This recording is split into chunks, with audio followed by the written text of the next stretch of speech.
Perspective logique sur pourquoi seule une foi véritable peut exister. Que savons-nous de la vie après la mort? Et pourquoi, malgré leurs diverses origines culturelles, les êtres humains réfléchissent-ils au concept du salut et de la vie après la mort à un moment donné de leur vie? Nous avons tous la certitude que la mort viendra pour chacun d'entre nous, tôt ou tard. Existe-t-il différentes perspectives et croyances sur la vie après la mort, le paradis et l'enfer? Et comment ces perspectives se contredisent-elles les unes les autres? Parmi la myriade de visions religieuses, souvent contradictoires, de la salvation, de la vie après la mort, du paradis et de l'enfer, il est rationnel de reconnaître qu'une seule d'entre elles peut soutenir la vérité définitive. Cela découle du principe fondamental de la cohérence logique, si deux propositions se contredisent, les deux ne peuvent pas être vraies. Par conséquent, bien qu'il existe des croyances et des interprétations diverses, la quête de la vérité exige un examen minutieux et un discernement, pour déterminer laquelle non seulement correspond à la conviction personnelle, mais aussi à la preuve et à la logique. En fin de compte, seule une perspective peut être vraie en ce qui concerne la salvation et la vie après la mort, et le but de cette vidéo est de démontrer, de la meilleure manière possible, qu'il n'y a qu'une seule vérité, qu'une seule clé qui ouvre la porte vers le salut éternel. Les opinions sur le destin de l'âme après la vie varient largement à travers le monde. Voici quelques-unes des plus grandes et populaires visions. Dans le judaïsme traditionnel, on enseigne que l'âme continue d'exister après la mort et sera jugée par Dieu. Les justes, selon leurs croyances, vont au ciel et les méchants vont en enfer. Dans l'islam, il existe un paradis et un enfer, tout comme dans le judaïsme, et cela dépend de la quantité de foi et d'œuvre. Dans l'hindouisme et le bouddhisme, la réincarnation est prédominante. On croit que l'âme renaît encore et encore jusqu'à ce qu'elle atteigne la perfection spirituelle et le nirvana. Dans l'athéisme et l'humanisme laïque, il n'y a pas de vie après la mort. La mort marque la fin de la conscience et de l'existence. Les mouvements du nouvel âge et de la spiritualité englobent un mélange de croyances vagues, dans lesquelles l'âme continue son évolution et atteint différents niveaux de perfection. Alors, pourrait-il y avoir plus d'un chemin vers le paradis? Non, selon Jésus-Christ. Il a dit dans Jean 14:6. Je suis le chemin, la vérité et la vie, et nul ne vient au Père que par moi. Mais, la foi chrétienne est-elle la seule religion à prétendre être le seul chemin vers le salut? Non, d'autres religions affirment également qu'elles sont le seul moyen d'atteindre le salut ou le paradis dans la vie après la mort. Voici quelques exemples.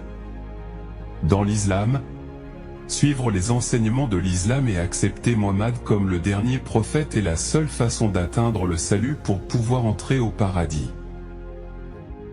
Dans le judaïsme, les juifs orthodoxes maintiennent que suivre les lois et commandements de la Torah est le seul chemin vers un jugement favorable de Dieu dans la vie après la mort. Dans l'hindouisme, ils affirment que leur mode de vie est la seule manière d'atteindre la libération, tandis que les Sikhs croient en suivre les enseignements de leur gourou et mener une vie vertueuse comme moyen d'obtenir le salut. Bien que chacun de ces chemins vers le salut représente les croyances fondamentales de leurs religions respectives, il existe des contradictions entre eux. Le islam crée que Mahomet est le seul prophète, tandis que le judaïsme le rejette et se fonde uniquement sur l'observance de la Torah pour le salut. Chaque religion rejette complètement l'autre. Cependant, elles croient toutes deux en l'unité de Dieu, ce qui contraste avec le système polythéiste et panthéiste présent dans l'hindouisme, avec sa croyance en des milliers de dieux. Chacune de ces religions a des exigences différentes pour atteindre le salut éternel, comme je l'ai mentionné précédemment. De plus, elles utilisent des textes religieux complètement différents et opposés les uns aux autres, avec différentes autorités spirituelles qui les inspirent. Tout cela reflète des contradictions frappantes dans toutes ces doctrines religieuses. Voici quelques versets de la Bible fréquemment cités pour répondre à cette question.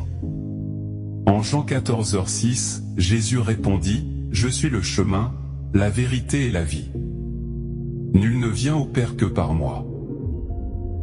Dans ce verset, Jésus affirme clairement qu'il est le chemin vers Dieu le Père, ce qui signifie que le salut et l'entrée au ciel sont possibles exclusivement par la foi en Jésus-Christ. Dans le livre des Actes 4h12, il est écrit « Il n'y a de salut en aucun autre, car il n'y a sous le ciel aucun autre nom qui ait été donné parmi les hommes, par lequel nous devions être sauvés. » Ce verset, prononcé par l'apôtre Pierre, qui connaissait Jésus et était l'un de ses disciples pendant tout son ministère terrestre, met l'accent sur l'exclusivité du salut par le nom de Jésus uniquement. Dans un autre verset, 1 Timothée 2h5, on peut lire « Car il y a un seul Dieu et un seul médiateur entre Dieu et les hommes, l'homme Jésus-Christ. » Fin de la lecture. Ce verset met en avant Jésus comme l'unique médiateur entre l'humanité et Dieu.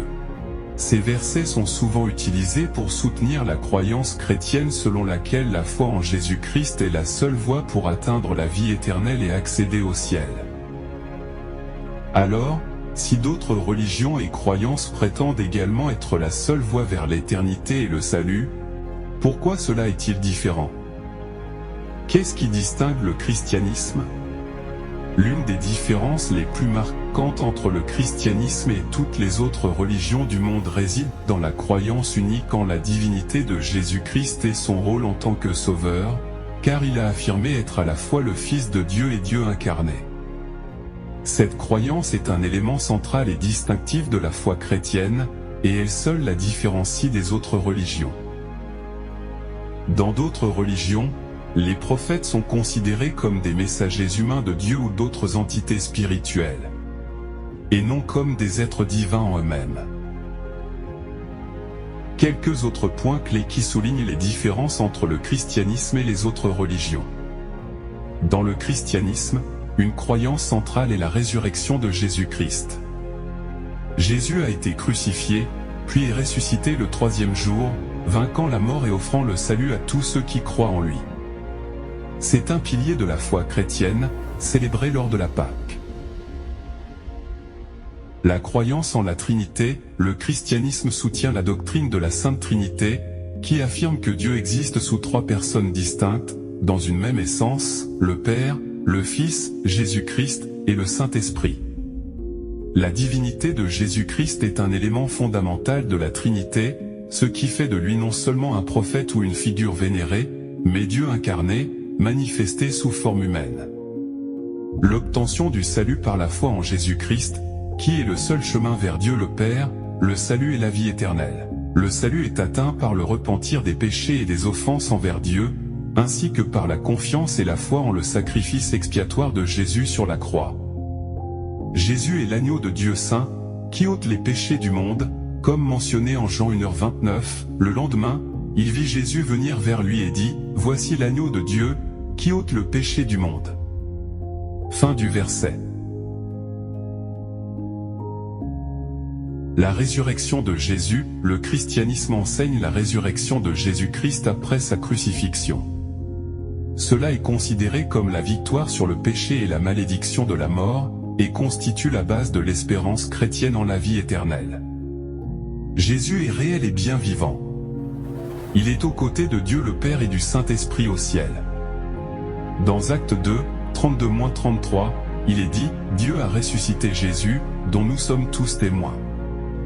Il est donc exalté à la droite de Dieu. Et dans un autre verset, dans Acte 7, 55-56, il est écrit, mais Étienne, rempli du Saint-Esprit, leva les yeux vers le ciel et vit la gloire de Dieu, et Jésus debout à la droite de Dieu. Et dans Romains 8h34, on mentionne, qui les condamnera? Christ Jésus est celui qui est mort, bien plus, il est ressuscité, il est à la droite de Dieu, et il intercède aussi pour nous. Fin de la lecture. Il existe de nombreuses occurrences dans la parole de Dieu, la Bible, où nous trouvons de nombreux récits de la divinité de Jésus-Christ, et voici un autre puissant verset en Hébreux 1h3 qui dit, « Le Fils est le reflet de sa gloire et l'empreinte de sa personne, et il soutient toutes choses par sa parole puissante. » Après avoir accompli la purification des péchés, Il s'est assis à la droite de la majesté dans les lieux très hauts. Fin du verset. Ces versets mettent en avant la position élevée de Jésus à la droite de Dieu, ce qui signifie son autorité, sa souveraineté et son rôle d'intercesseur au nom des croyants. C'est un aspect fondamental de l'exaltation de Jésus après sa résurrection et son ascension au ciel. Affirmation exclusive. Contrairement à de nombreuses autres religions qui peuvent reconnaître plusieurs prophètes ou leaders spirituels, le christianisme fait des affirmations exclusives sur la divinité de Jésus et son rôle unique dans la réconciliation de l'humanité avec Dieu. Les chrétiens croient en l'inspiration divine de toute la Bible, par le biais du Saint-Esprit, et que Jésus-Christ est la parole vivante de Dieu incarnée. Dans toutes les autres religions, les individus s'efforcent de plaire à l'entité divine en laquelle ils croient, quelle qu'elle soit. Même les satanistes cherchent à satisfaire ou à apaiser leur Dieu, Satan. Mais la prémisse fondamentale du christianisme est que l'imperfection humaine, enracinée dans la nature pécheresse inhérente à l'humanité, rend impossible à quiconque d'atteindre le niveau de droiture nécessaire pour plaire à Dieu, c'est-à-dire au Dieu des Écritures. Cette nature pécheresse crée un abîme entre l'humanité et un Dieu parfait, pur et saint. Par conséquent, le salut est essentiel, car les êtres humains, en raison de leur nature pécheresse, malgré leurs meilleurs efforts, ne peuvent pas atteindre les normes de Dieu. Cependant, la compassion et la miséricorde de Dieu offrent un chemin vers la rédemption et le salut. Dans le christianisme, ce salut vient à travers Jésus-Christ, qui reflète l'amour, la miséricorde et la grâce de Dieu. Il est essentiel de reconnaître que ces distinctions différencient le christianisme des autres religions importantes dans le monde. Les croyances uniques, les figures clés et les doctrines au sein de chaque tradition religieuse non seulement les distinguent du christianisme, mais génèrent également des contradictions entre elles. Ces contradictions nous conduisent à la conclusion logique que toutes les religions ne peuvent pas être vraies en même temps.